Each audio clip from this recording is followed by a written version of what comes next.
পর্ব ১ mysterious dream রহস্যময় স্বপ্ন। জানি না আমি কোথায়, কিন্তু জায়গাটা অনেক অন্ধকার হলেও অল্প ততটুকু আলো আছে। মনে হচ্ছে আমি কোনো গুহা বা এরকম কোনো জায়গায়। কালো বোরকার মতো কিন্তু একটু অন্যরকম একটা ড্রেস পরা একজন আমার সামনে দাঁড়িয়ে আছে। হয়তো কোনো মেয়ে। তার কণ্ঠ শুনে নিশ্চিত হলাম। মেয়ে। নাবিল, তোমার সাথে একটা গেম খেলবো। যদি জিততে পারো বাঁচবে, আর যদি হেরে যাও মরবে। If you win you will live, if you lose you will die. Nabil, আমি কোনো গেম খেলবো না, আমাকে যেতে দাও। মেয়ে, ঠিক আছে যাও। কোথায় যাবে? কিভাবে যাবে? তুমি কি জানো তুমি কোথায়? আর তোমার কি মনে হয় আমি তোমাকে যেতে দেবো? নাবিল, ঠিক আছে আমি বুঝছি, কি গেম খেলা লাগবে? মেয়ে, গেমের নাম লিভ অর ডাই। নাবিল, এ কেমন নাম? নাম কম হুমকি বেশি।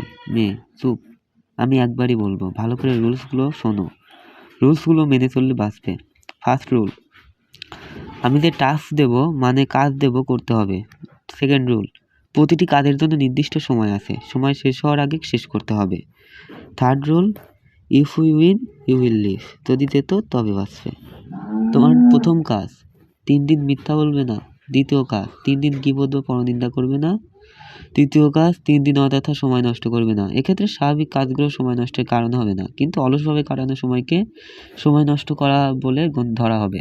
নাবিল, প্রথমে দ্বিতীয় কাজটা আমি এমনিতেই করি না, কিন্তু তৃতীয় কাজটা করি। ফোন বা টিভি দেখলে কি সময় নষ্ট করা হবে? আর কারোর সাথে কথা বললে? নেই। ফোনে বা টিভিতে অপ্রয়োজনীয় জিনিস দেখা যাবে না, আর কথা বলা যাবে কিন্তু অতিরিক্ত কথা বলা যাবে না। আমি চোখ খুললাম, দেখি স্বপ্ন। পর্ব ২ আকাশভেদ করে কে আসছে। যেহেতু ওটা স্বপ্ন ছিল, তাই টাস্কগুলোকে সেরকম সিরিয়াসভাবে নিলাম না। তারপরও মিথ্যা বলিনি, পরনিন্দা করিনি, কিন্তু ফোনে 3 দিনে 3 ঘন্টারও বেশি সময় নষ্ট করছি। একটু একটু ভয় করছে। এই 3 দিনে স্বপ্ন দেখছি একদিন, কিন্তু অন্য স্বপ্ন। ভয় নিয়ে রাতে শুলাম। আমি কি সেই জায়গায়? হ্যাঁ, সেই জায়গায়। মেয়ে, তুমি একটা টাস্ক করোনি। নাবিল, আমি করেছি। তুমি বলেছো ফোনে অপ্রয়োজনীয় জিনিস দেখা যাবে না। আমি ফোন দেখছি, কিন্তু এটা বিনোদনের জন্য। মেয়ে, কিন্তু প্রয়োজনের অতিরিক্ত সময় দেখছো, তাই একটা টাস্ক হয়নি, তাই শাস্তি পাবে। শাস্তি, আমি চোখ খুলে দেখি বিছানায় শুয়ে আছি। তাহলে কিসের শাস্তি? হাতে কিসের যেন একটা কাগজ। কাগজটা পড়বো এমন সময় মনে হলো আমাদের হাই স্কুল থেকে শিক্ষা সফরে যাবে আজ। ঘড়িতে দেখি ফজরের জামাত 3 মিনিটের মধ্যে শুরু হবে। তাই কাগজটা শিক্ষা সফরে যে প্যান্ট পরবো তার পকেটে রেখে গেলাম। মসজিদে উদু করে নামাজ পড়লাম। নামাজ শেষে শিক্ষা সফরের জন্য রেডি হলাম। সবাই একটা বিশেষ জায়গায় যাচ্ছি। জায়গাটা হলো সিলেট, কিন্তু রাস্তায় প্রচণ্ড বৃষ্টি হয়। আমরা বাস 3টা থামালাম।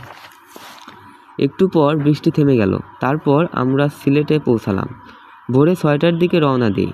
এখন রাত হয়ে গেছে, বৃষ্টির জন্য মূলত দেরি হলো। আমরা সবাই রাতের খাবার খেয়ে ঘুমিয়ে পড়লাম। স্বপ্নে কেউ আসলো না, একটু স্বস্তি পেলাম। আমার বন্ধুরা বেড়াতে বের হলাম স্যারদের সাথে। সকাল 9:37 বাজে। তখন দেখি সব স্বাভাবিক চলছিল। হঠাৎ করে আকাশে কালো মেঘ। আমরা সবাই হোটেলের দিকে রওনা দিলাম, কিন্তু অল্প সময়ের মধ্যে প্রচণ্ড বৃষ্টি শুরু হলো।